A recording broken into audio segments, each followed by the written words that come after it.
Conjuring, l'heure du jugement. C'est un démon. C'est le premier qu'on ait jamais rencontré. D'après une histoire vraie. On a tellement attendu. Conjuring, l'heure du jugement, au cinéma le 10 septembre. Salut les gars, salut les filles, on se retrouve aujourd'hui pour une toute nouvelle vidéo sur ma critique sur Conjuring 4, The Last Rite ou l'heure du jugement en français. Comme d'habitude, on va commencer par la partie contexte, suivi de la partie box-office et pour terminer ma partie recommandation. En deuxième partie de vidéo, vous retrouverez comme d'habitude les gars, la partie spoiler suivi de ma note en fin de vidéo avec la tier list comme d'habitude. Donc maintenant que tout est dit, commençons. En 1964, les Warren font face à un être démoniaque qui est sur le point de s'en prendre à leur enfant qui est sur le point de naître. 22 ans plus tard, les Warren décident de prendre leur retraite, mais leur fille Judy demeure hantée et tourmentée par des visions terrifiantes et mystérieuses. Bon, franchement, déjà, moi les gars, on part du postulat où pour moi c'est l'un des moins bons de la saga. Déjà, c'est l'un des moins bons de la saga, mais c'est pas le pire.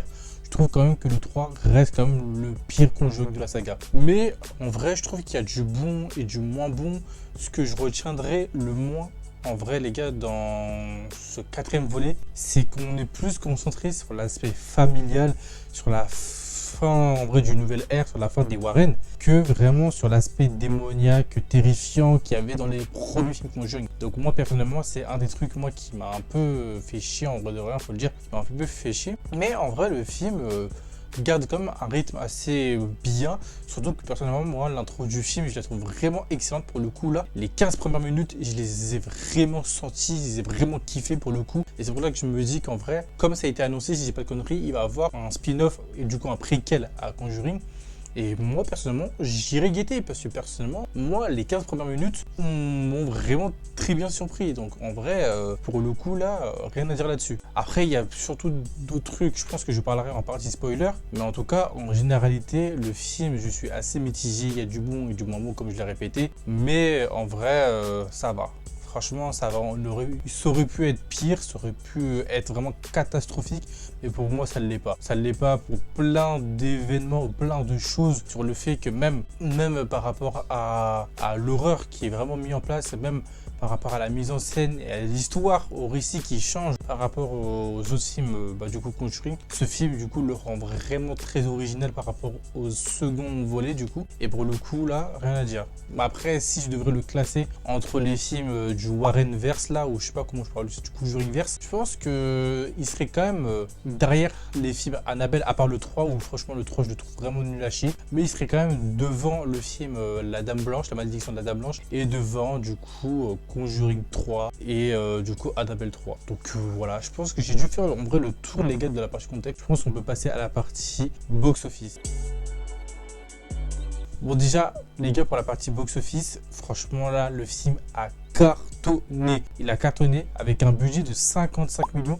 Le film enregistre un box-office de 200 millions les gars. À l'heure actuelle où je tourne la vidéo, le film enregistre un box-office de 200 millions les gars. Je sais pas si on se rend compte, c'est le meilleur démarrage de la saga en fait. C'est littéralement, entre tous les films Conjuring qui sont sortis depuis 2013, ça fait déjà comme plus de 10 ans que la saga existe. C'est le meilleur démarrage des films Conjuring. Et franchement, je dirais pas que c'est mérité, mais franchement, pour le coup, moi, ça me surprend parce que je m'y attendais tellement pas que le film soit vraiment pète autant. Alors que vraiment, quand tu regardes sur internet, les avis divergent. Mais bref, donc en vrai, avec un box-office de 200 millions, le film risque que d'augmenter les gars. Franchement, que d'augmenter, avec quand même un budget de 55 millions, 200 millions, avec les sorties du coup Blu-ray, quand ça va sortir, ou même sur les plateformes. Franchement, je crois que les gars, on se rend pas compte à quel point le film va vraiment peut-être avoir un bénéfice peut-être de plus de 100 millions. Quand même, pour un film Conjuring, je crois qu'on se rend pas compte que là, Warner cette année ont vraiment cartonné avec tous les films qui sont sortis, que ce soit Waypoint ou d'autres films. Donc franchement là les gars, Warner cette année ont vraiment bien géré en termes de bénéfices de box-office. Donc franchement les gars, je pense que j'ai dû faire le tour de la partie box-office. Je pense qu'on peut passer à la partie recommandation. Bah franchement les gars, moi pour cette partie recommandation, si je peux vous conseiller des films, je vous conseillerais quand même des films de la saga Insidious. Ce n'est pas dans le Warrenverse, mais Insidious c'est quand même 5 films si j'ai pas de conneries. 5 films avec des bons films et des mauvais films, mais c'est plus les films ces films-là, c'est ce qui se rapproche le plus, en vrai de vrai, des films Conjuring. Et si je devrais vous conseiller quelque chose vraiment à part, mais qui reste dans tout ce qui est possession démoniaque, je pense que je vous conseillerais le film The Grudge, que je trouve pour moi, ça se rapproche pas tellement de Conjuring, mais ça reste quand même dans la même thématique. Et en vrai, pour ceux qui sont fans de la saga, je vous conseille aussi de vous taper tous les films du Warrenverse, que ce soit La Malédiction de la Dame Blanche, Annabelle, Conjuring, etc., etc. Donc je pense, moi les gars, on peut maintenant passer à la partie spoiler. On a tellement attendu que vous veniez.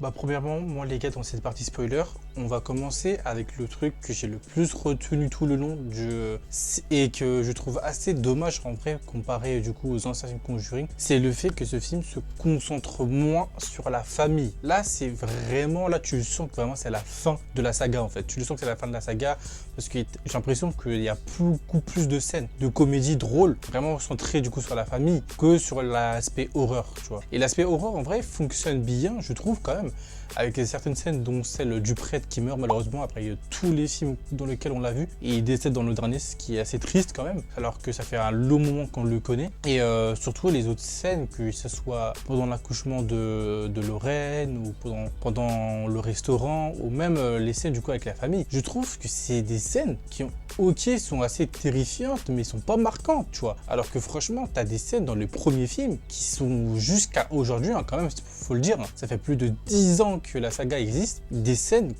qui sont à l'heure actuelle vraiment encore iconiques, tu vois. Alors que là, dans ce quatrième opus, il n'y a pas de scène d'horreur où vraiment je me dis, ça, vraiment, cette scène sera iconique, sera vraiment iconique. Et ça, c'est vraiment dommage. C'est vraiment dommage parce que en vrai, ce film-là, il reste vraiment dans le registre des films Conjuring, dans le sens où au début, on va te poser des trucs qui te font comprendre que ça va être des futurs screamers, que ce soit par rapport à la poupée, que ce soit par rapport au téléphone avec lequel la mère téléphone. C'est des trucs auxquels tu t'attends parce que tu sais qu'il va y avoir un truc par rapport avec, mais quand ça arrive, t'es pas forcément surpris, tu vois.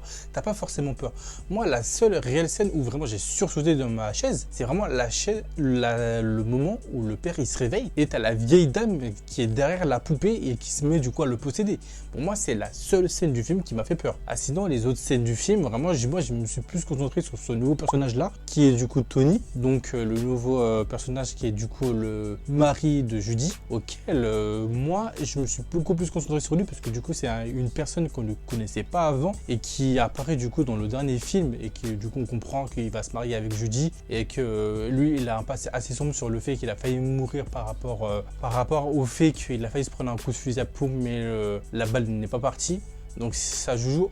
Le film joue aussi un peu sur ça, sur le fait que de la mort aussi par rapport à que lui il a failli mourir et que c'est pour ça qu'il a quitté, ou même par rapport du coup à la mort de Judy quand elle était enfant. T'as beaucoup de liens aussi qui sont faits durant le film parce que aussi on comprend avec le début du film et du coup la fin qu'ils sont liés parce qu'en fait l'armoire c'est l'armoire auquel du coup Lorraine a la touché et que du coup il s'est fissuré, et aussi tu comprends que du coup Judy était la pièce manquante du puzzle vu que c'était elle auquel le démon cherchait depuis tout ce temps. Et je vous avoue que même ça c'est pas un truc vraiment qui m'a vraiment surpris vu que en vrai c'est vraiment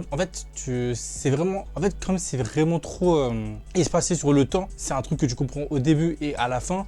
Au milieu, t'as pas vraiment d'explication, ce qui fait qu'en fait, littéralement, t'es perdu en fait. T'es perdu, et même un truc qu'il n'y a pas dans ce nouvel opus alors qu'il y avait dans les anciens, c'est vraiment l'explication des démons, pourquoi ils sont dans cette maison. On nous explique vraiment en une phrase, mais c'est tout. Genre, on passe à autre chose, on nous explique vraiment pas le flashback de ces personnes-là, vraiment, on nous explique ça en quelques phrases, ce qui m'a fortement en vrai déçu et que je trouve assez en vrai saoulant, parce que ok, les démons étaient contrôlés par le démon du coup qui a attiré Judy, mais il n'y a pas vraiment de... Comment je pourrais dire ça? Il n'y a pas vraiment d'impact, tu vois. Il n'y a pas forcément d'impact, donc franchement, t'es pas très impacté par le fait que ces démons soient là, en fait. Ok, ils sont là, mais il n'y a pas vraiment d'impact. Donc pour moi, si je devrais mettre une note au film, je mettrais quand même un 7 sur 10 parce qu'en vrai, j'ai passé un beau moment du jour devant le film. Le film n'est pas catastrophique, mais c'est pas non plus une masterclass. Et si je devrais le mettre dans la tier list, je pense que je le mettrais dans cela aurait pu être mieux. Parce que oui, cela aurait pu largement être mieux si ils auraient moins jugé, pas jugé, mais moins focalisé sur l'aspect comédie. Parce que oui, il y a beaucoup de moments drôles dans le film, mais plus sur l'aspect de la famille Smurl que franchement, on n'en parle pas beaucoup. Alors que franchement, ils ont vécu des dingueries. La meuf, elle se met littéralement à vomir du verre. À vomir du verre, ils sont possédés et tout. Mais c'est vraiment pas centré. Vraiment, on passe en quelques secondes là-dessus. Pour nous faire comprendre que c'est une dinguerie ce qui se passe là-bas. Mais en vrai, on s'en fout. Hein. Vraiment, faut le dire. En vrai, t'es un peu impacté, t'es un peu triste pour eux. Mais en vrai, tu t'en fous. Mais bref. Les gars, les filles, c'est déjà la fin de ces critiques. N'oubliez pas de liker, commenter et partager comme d'habitude. Et on se dit à la prochaine pour une prochaine vidéo. Salut tout le monde.